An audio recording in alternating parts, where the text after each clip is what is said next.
Good morning. Could I ask everyone to please take their seats? Thank you. I am Katrina Lantos Swett, and I am so honored and grateful to be here with you again today. Of all the opportunities that I have, opportunities and duties, to speak at events over the course of each year, the Anne Frank Awards are surely one of my very favorite such opportunities. It gives me a chance to be reunited with many, many dear friends from Washington and Capitol Hill. Some of them were with us last night, Congresswoman Debbie Wasserman Schultz. We have Senator Leahy here today, Congressman Bill Zinga, Ambassador David Saperstein, a former recipient as well, and so many of you also who come faithfully to this extraordinary event and who partake in the very special experience that it is.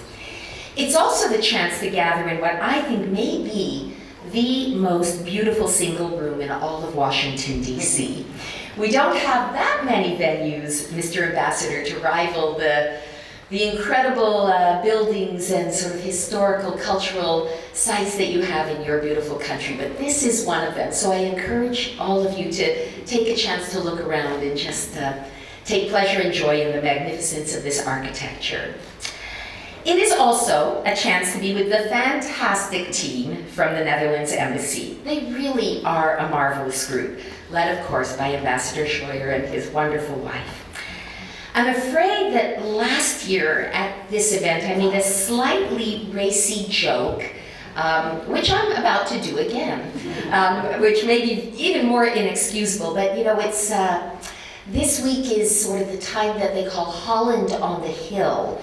And somehow in my eagerness and haste, I got, I think, a little bit confused, and I referred to it as the chance to touch the Dutch. And which caused a few crimson faces and a little bit of laughter.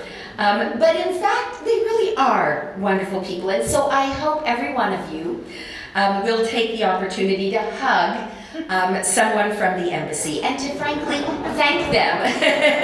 I see Senator Leahy's doing it right now, so he's getting that out of the way right off the top. But I hope you will do that and really take the opportunity to thank them for this very important and wonderful thing that they are doing.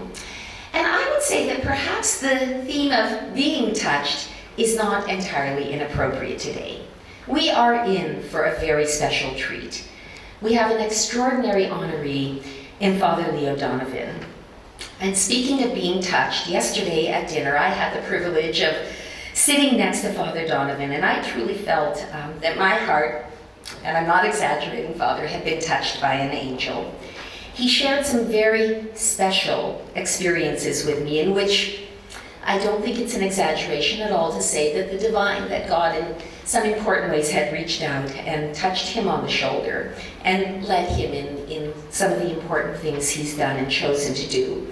And I can tell you that I will not soon forget what he shared with me and what I learned. I was also very touched to learn, not from him, but from another guest last night, that Ambassador Scheuer's father was one of those in Holland who risked his life to help spirit some of his Jewish friends and neighbors away to safety. And I just want to say to you, Ambassador, thank you. And you deserve to be proud to come from such a heritage. And finally, I know we will all be touched by the music of our bold, brave young pianist, Elhan Fanous, whose story I will share a little more further on. And of course, by the work of Robert Quinn and his noble organization, Scholars at Risk. So I am very excited now to introduce you to someone that I have had the pleasure of knowing for over 40 years, and that is Senator Patrick Leahy. We actually had the chance to meet before Senator Leahy was elected to the Senate.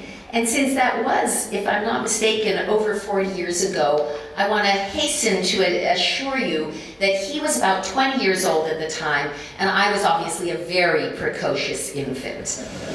I only wish. Both of us were a little further along on our journey, but in all of the very best and most important ways, Senator Leahy has not changed in the intervening years. He remains just one of those noble defenders of everything that makes me and makes so many of you proud to be Americans, of rule of law, of our system of justice, of our highest ideals. And he has done so with modesty, but with fearlessness from his position in the Senate now, as I say, for over 40 decades.